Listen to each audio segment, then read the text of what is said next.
I see you out there, man. Welcome to chess, ladies and gentlemen. Milligan Young Park diving inside my chest, ladies and gentlemen. I appreciate you guys very much for stopping by. So as you guys know, we got the St. Louis Rapid and Blitz rolling, and we do have Ray Robson leading by a little bit of a margin. So Wesley in round number 9 is like, bro, can I knock you off? Even though we cool friends, man. You know, they used to be like roommates in college and everything. So anyways, man, I do have the round 9 game for you between Wesley and Ray Robson. All of my people coming from the Philippines, I would say mabuhay. It is still morning, so magandang umaga, magandang apon, magandang araw, magandang gabi. Like, whenever you watch this video, hopefully you do. I appreciate you guys very much for stopping by. Maraming salamat, aking makaibigan. Man, but if you guys are ready to go, son, without any further ado, let's take a look, see what we got for this game, man. So we have the move e4, we got e5, knight comes to f3, we see knight to c6, bishop to b5, and then we do see knight to f6, but I promise you, there is a decisive result in this game. It is not going to be a Berlin draw, and that's what the commentators are saying. It's like one of the craziest Berlins they've seen, and it will be for you too. So we do see the move d3. You know, you're just like, man, I'm not doing any of all of the little tactical stuff. We're just going to play solid. I'm going to play positionally on you. We do see bishop to c5. Bishop takes c6, pawn takes c6, and then we do see bishop to g5. And it is definitely a move. It's just much more rare. It's like about 7 down on the list. So, I mean, basically Wesley So is like, bro, we getting out of all the stuff that you know, homie. We do see the move h6. Now, just backing up, though, there is one thing I would like to mention about this position. Now, this position right here might kind of seem like, man, I went bishop takes c6. Or I went bishop takes, bishop takes c6. Like, isn't this pawn just, like, free, though? Because, like, I mean, that's the whole point of the knight being there, right? Well, if you did go knight takes e5 here, you would be looking at queen to d4. And don't cry, homie. Like, please don't cry, man. You have just lost the knight completely. So, you do have to be careful whenever you are grabbing pawns in the center of the board when your king is not castled.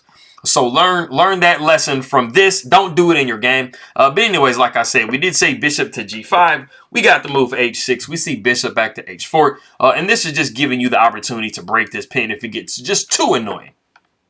We got queen to e7, knight b to d2. We see bishop to g4. Get out of there, homie, with h3. We do see bishop to h5. We do see the move g4. And this is highly committal. So it definitely is making you think that white is going to be castling queenside, so we'll see if they do.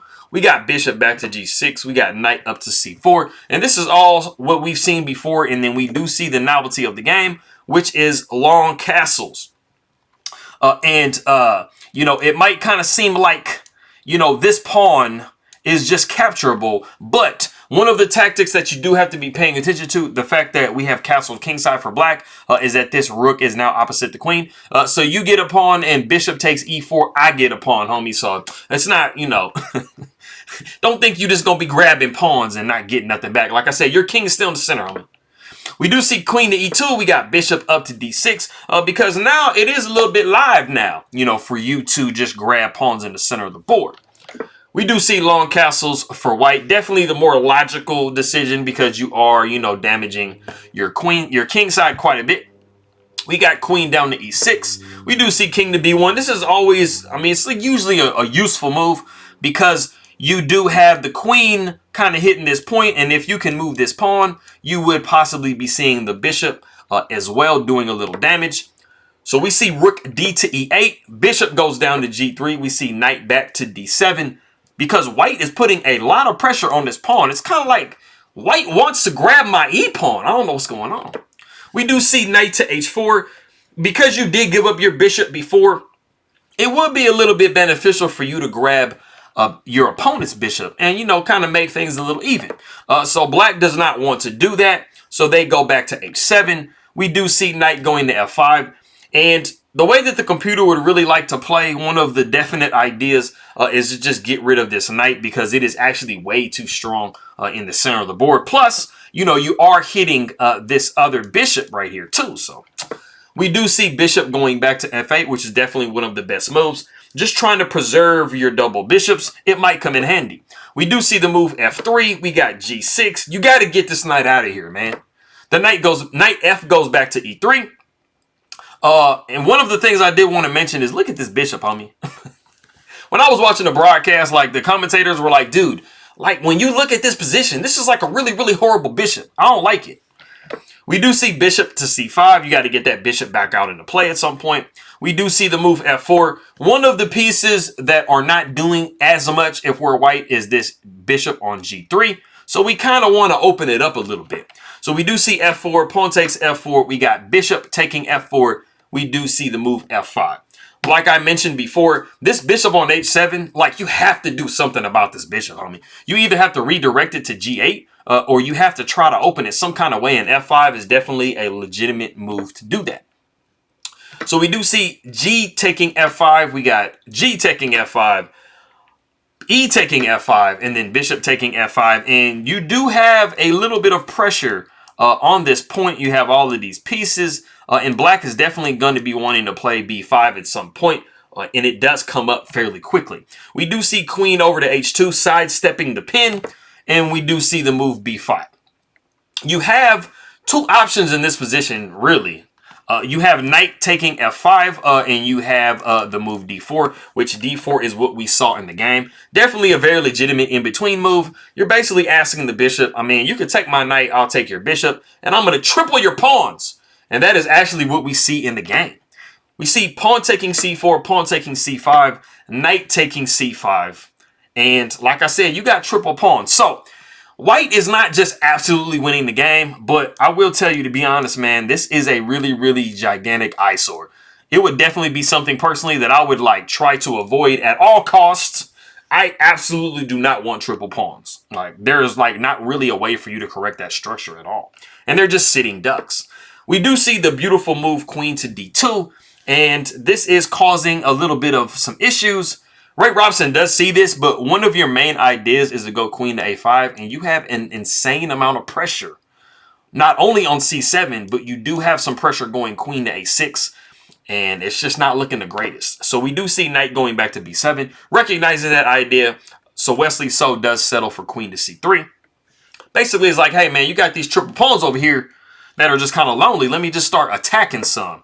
So the queen does come to E4. We see knight taking F5, queen taking F5. We do see rook to D4, and this is definitely a more accurate way of taking the pawn. We got C5 because, I mean, there's really nothing else to do with these triple pawns. So we do go rook takes C4. We got rook down to H7. We do see B3, and now what you see is, because we have an in-game with the bishop versus a knight, and it is a dark square bishop, we have just put all of our pawns on light squares and just maximized our bishop. So this is definitely a more favorable in-game to play for white. It is not winning by any means, but it is definitely more favorable for white. We do see the move H5. Rook goes to G1, bringing our last piece into the action. We do see rook H to E7, and then in this position, to avoid the checks, we do see king up to B2, and now we do have some movability with this rook. One really kind of like mean thing you could do is actually go rook to G5 immediately instead of doing the king to B2, and this is just kind of adding insult to injury. Black doesn't have like a whole lot of good scores to go to, but they can throw spike checks in there if they want to. But like I said, we do see king to B2. We see rook down to E4, and this kind of forces the issue just a little bit. I ain't gonna lie. Rook takes E4, queen takes E4, and then the bishop goes back to D2. Now, what Wesley So is thinking about in this position is that he is winning. So they are kind of getting a little bit low on time, so they're both playing with like kind of seconds on the clock. So Wesley So is basically like, hey, man, I'm going to maintain my advantage. I'm just going to go ahead and make sure everything is safe. So you do kind of have to do that sometimes. You do kind of have to be like, man, you know what? I have a better position. Let me just double check and make sure I'm not hanging nothing. You definitely don't want pieces just kind of randomly out there, and then you fall to some type of stupid tactic and you're like, dude, I was winning. So that's what Wesley So is kind of doing, making sure that he's kind of coordinating his pieces, getting them out of possible danger. And we do see the move queen to D4. We see rook to G5. Rook goes down to E2, double attacking this bishop. And then we do see the move bishop to C1. And then rook does go down to E1. So black definitely has some threats. They do want to go queen takes here and then king takes and then just win the bishop outright. So we have reached a point in the game. If you do want to pause the video, there is the move that Wesley So played in this position. If you want to go ahead and pause the video and try to guess that move, go ahead and do so.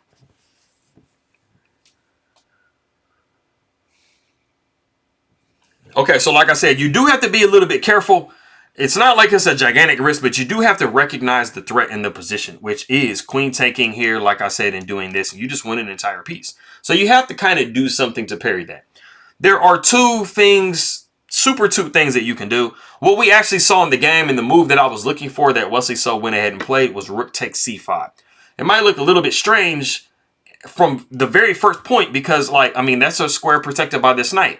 The issue is you are hitting the rook if the queen does move. So that's this queen, this rook is not, you know, just absolutely capturable without some consequences. Also, too, you have just undefended the queen. So, you know, you obviously can't take here because the queen is going to take and you just have a lovely game, right? So, that is that. And then we do see queen taking c3, rook taking c3. As an alternative, this is definitely another move that you could play is just queen taking here, just trading down into the endgame. Pawn taking d4 and then rook taking h5. And this is, I mean, you are correcting black structure. So that obviously is something that Wesley So was not wanting to do. He's like, bro, I like you, we're cool, but I don't like you that much, man. So we go ahead and go into this, and we are up an entire pawn.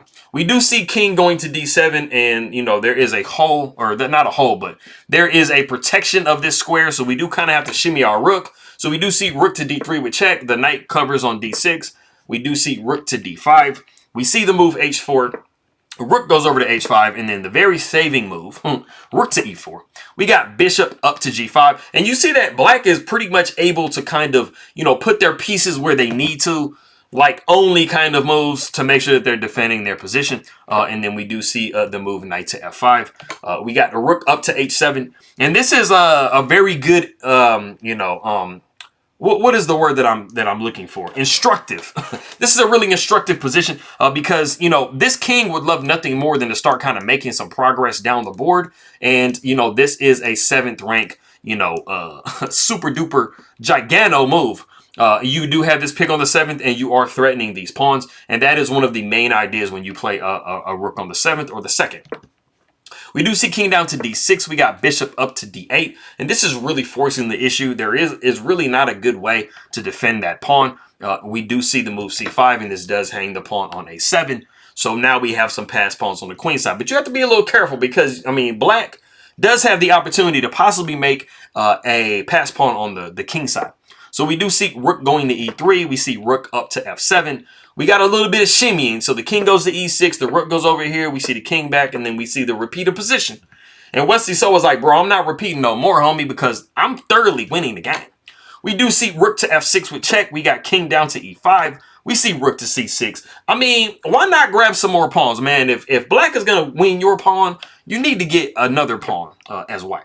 So we do see rook, king going to d5, attacking the knight, the rook. Rook goes up to c8. We see knight up to d6. And then we see a very, very well-timed check with c4 with check.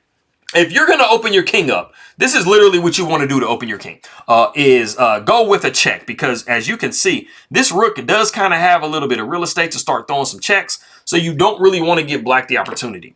The king goes up immediately to e6, and this does hang the pawn. For those of you that might have been wondering, you can try to desperately hold on to the pawn like this, but you're going to be looking at bishop to f6, and this is going to force you away from that pawn anyway, so you might as well just do it immediately. So we do see king to e6, and then we see the rook taking here. Rook taking h3, of course. This is what you have to do. We do see the move a4 because, I mean, yeah, we're making some progress, man. Like, we got to pass pawn. You got to pass pawn. Let's race, homie. Rook goes to h2 with check. King goes to a3. We see the move h3. Now, black is getting a little close, but, you know, white definitely has a little bit more play than it seems. We got bishop to c7, and this is pinning this knight down to this rook down here on h2. We do see rook avoiding that, but we are just trading down and simplifying the position. Bishop takes d6, and then we got king taking d6, and then we do see the very important rook to h5. The interesting thing is, like, you know, we kind of created with this structure a little seat for the king. It's like, oh, do I want to sit down if I'm the king? Yes. And you will see it coming up very soon. We do see the move h2, and then you do absolutely have to cover yourself from any checks, because if you allow black to go here with a check, they do have the ability to promote this pawn. That is definitely one of the in-game concepts that you try to take advantage of. So white does have to hide themselves.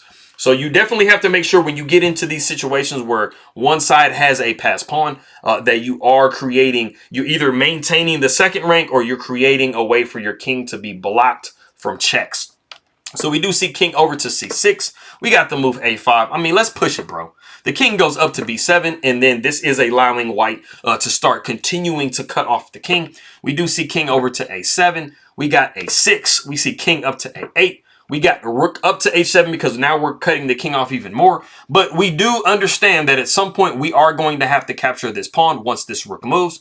But we are going to be putting black in a Zugzwang type situation. We do see the move king to b8. We got c5, kind of, you know, using one of our reserve tempi. The king goes over to a8, and then we do see a7, and then we have just put white, or we have put black in that Zugzwang position where it's like they really don't want to make a move, but you have to. So the very logical move is rook to b1, just attacking this pawn and making it really hard for this king to move. We do see rook taking h2 now because you have to, because it's going to promote. And then we do see king taking a7, but this is a completely 1000% one endgame. And there is one idea that I will mention about this endgame.